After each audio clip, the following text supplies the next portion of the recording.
Charles Peralo. He's been posting unnecessary polls. He's been posting everything. I had enough. A while ago, he posted this post on his YouTube. I made a real video, guys. So this was a while ago. This was when he was still only making YouTube shorts. 770,000 subscribers, 750 million views on YouTube shorts, 1 billion votes in polls and quizzes. Okay, you don't say that statistic like it matters. Don't say that statistic like it's anything.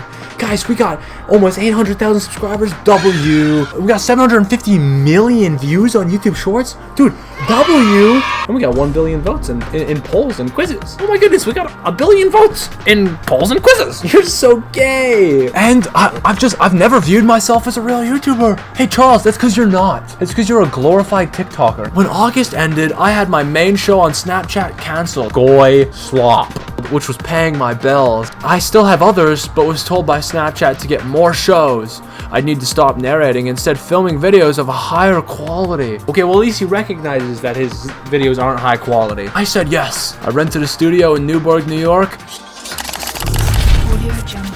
Hired a great team there and brought in my friend Scott Doon to be the new head editor of my videos. You need multiple editors to edit your videos. You can't edit them yourself. I'm reading this right, and I'm having a literal aneurysm. But I guess he obviously wrote it somewhere else and then copy and pasted it, because he has it once here and then he copy and pastes it again, and then he copies and pastes it again. 3 times he copies and pastes it, and then again he copies and pastes it like 3 times right here. He's just so inept and retarded at everything he does. He can't even properly make a post announcing that he's gonna make real videos. He somehow messes that up too. Charles was so busy stroking his own ego that he pasted the first portion of his post 3 times. Might want to invest some of that trust fund into a few editors and proofreaders. Owned! He then more recently made another cringe post on his community tab whining about some woman. Relationships have been something I've struggled with the last year. Here's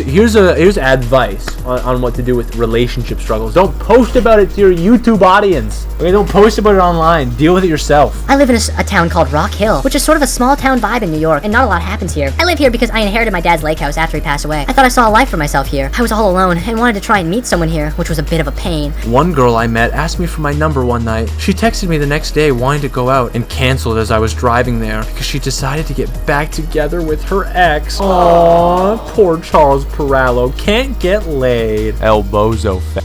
Another was in LA, who I visited, and then she failed to mention it until a couple months in, she lived with another dude. So you just keep on taking L's, relationship-wise. A lot of pretty rough stories, but here comes a new one for someone who I wasn't really pursuing and just tried helping. This girl goes to the same gym as me, and I thought she was really beautiful. Never got her name, but randomly, a few months later, I go to dinner with a friend and she works at the restaurant. He introduces me and really nothing much, but remained in touch. Found out she had a bit of a rough situation where her ex cheated on her and she was an immigrant living in the US. He loves his immigrants. She was staying in this house doing a lot of chores for them, and at one point lost her job and didn't have any method of transportation. She was venting to me about this, and I just mentioned I had an old car she could use. She takes it, and I also helped her get a new job, which she led to a place to live. 6 weeks later, smashed her car into a deer. And she calls a mutual friend who tells me. I asked if she was okay, and she was, so I told her it's not a big deal. Insurance will pay for it, and I'm glad she's okay. She asked if my insurance allowed for a rent-a-car, and it did. I got it for her and waited like 3 to 4 days to do it because it was a weekend, and honestly, I was a bit stressed over it. A week later, I scratched my car, and when picking it up from the shop, she drove me there. She mentions to me she doesn't trust me, views me as a liar, doesn't think I'm dependable, and thinks I'm lazy. You just got BTFO'd by the immigrant you're trying to so you're doing all of this shit for her, bending over backwards for her, just so you can get a smidgen of pussy from her. And she goes around and says, yeah, you're a lazy fuck, aren't you? You're really despicable. You really just can't get anything done. I've got to drive you all the way over there. Owned! You had to lend her a car and she's wrecking you in it. She's wrecking you in the car that you gave her. Jesus Christ. This isn't a story about a failed date. This is a sexual assault story. Because Charles Peralo just got She mentions to me she doesn't trust me. She views me as a liar, doesn't think I'm dependable, and thinks I'm lazy. Me, the person who loaned her a car and that she smashed and got her a rent-a-car 96 hours later. The rent-a-car cut time to 2 weeks because my car was totaled. So I said she'd need to find something out. She mentioned due to her immigration status / credit, she can't get a car and was worried she'd get fired. So asked if I'd co-sign her.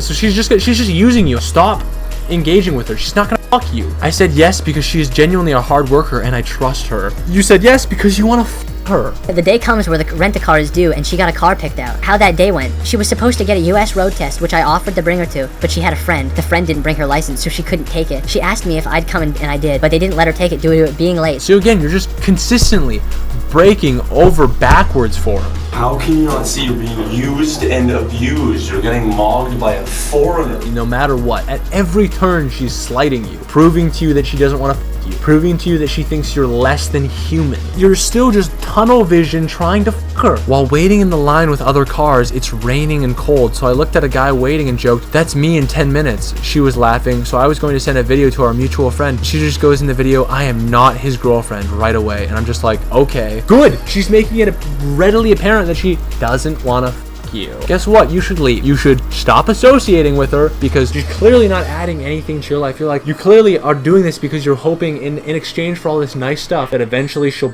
maybe want to you. And it's not gonna happen, Charles. It's not gonna happen.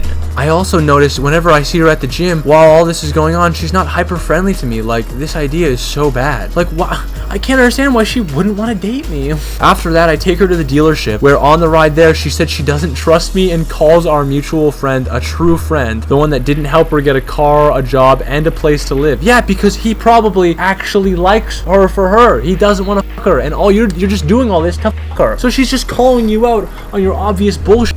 And I'm not saying all this to white knight or sweep for the immigrant whore, okay? She's just as retarded. But if you're falling for her retardation, you're no better than her.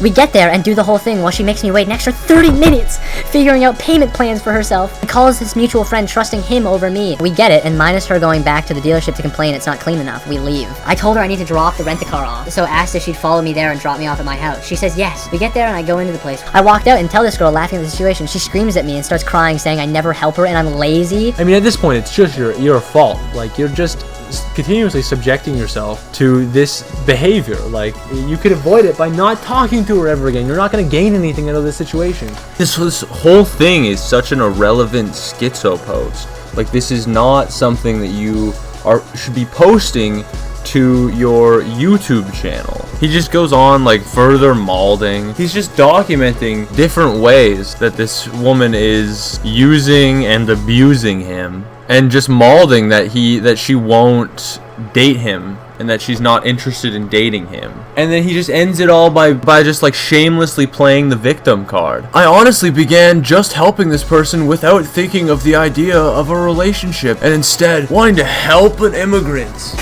You're coping. You're lying through your fucking teeth. You just wanted to help an immigrant? Stop the cap! This was an absolute abuse of my time and an example of what's really wrong some days. I helped and I helped and I helped, but got told it wasn't enough, and she appreciated a dude who realistically did nothing besides answer her call. Like, just malding. This is embarrassing. This is pathetic.